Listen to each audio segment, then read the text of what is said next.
Hey guys, have you ever struggled to make a decision, feeling unsure about how to move forward? Do you find yourself analyzing and overthinking every single thought or alternative, only to end up feeling helpless and frustrated?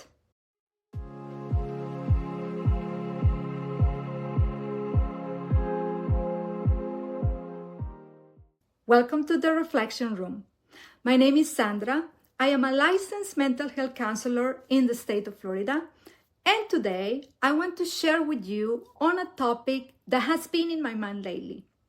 It is one that many people struggle with, me included, and unfortunately, it can really hold us back in life. I'm talking about making difficult decisions. We need to make difficult decisions all the time, whether it's having a sensitive conversation with someone, starting a big project, ending a relationship, switching jobs or careers, you name it.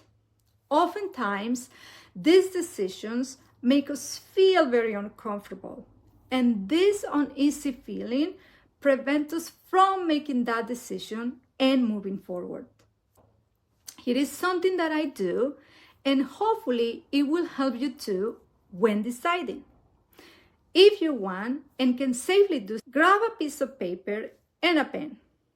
Think about a situation you're currently facing and let's work some key points together.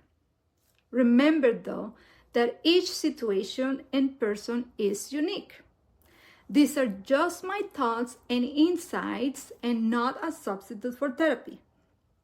Ready?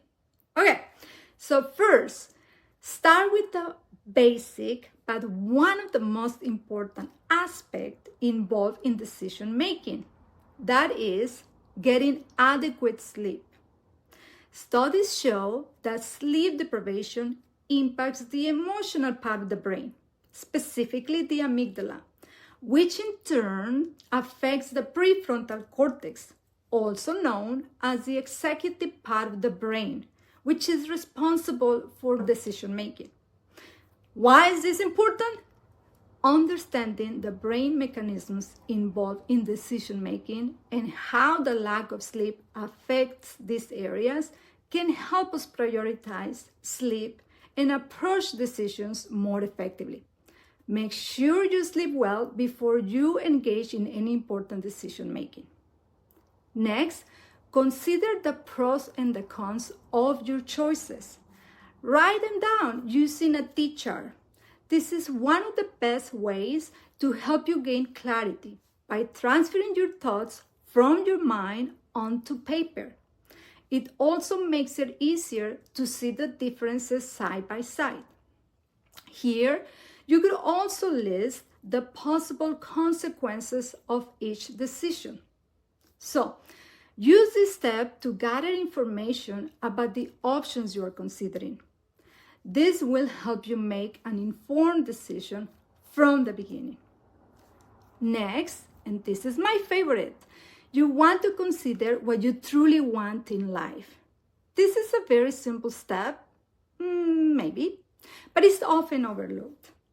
Let me explain. Revisit your goals in life, your plan, or your values. In other words, think about how you want to live your life. This is important because you want your decisions to align with the life you are committed to building. Listen, some decisions are not easy, not because we don't know what to do, but because both options could seem equally good or equally bad. Sometimes it also feels like no matter what we choose, we cannot really win, which is why in some cases, I try to avoid labeling choices as right and wrong, and instead focus on which option aligns best with my values or purpose in life. Keep in mind that any decision you make, or even choosing not to make one, will significantly affect your future and overall outlook in life. Let me pause here for a moment and share this with you. A few years ago, I had to decide between law school and seminary school. It was a very tough choice And of course, I listed the pros and the cons of each. For me, however, the decision became clear when I envisioned my purpose in life and considered how each option would impact that purpose. Both choices were great. And to be honest, I had dreamed of becoming a lawyer since I was a little girl.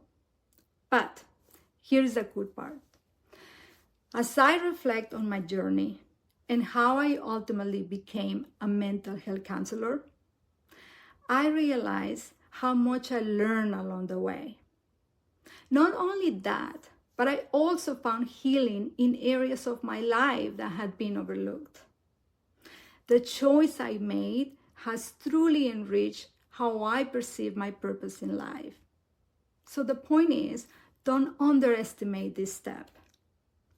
Now, finally, as you evaluate your choices, consider what strengths you already have that could help you handle the outcome of your decision in the best possible way.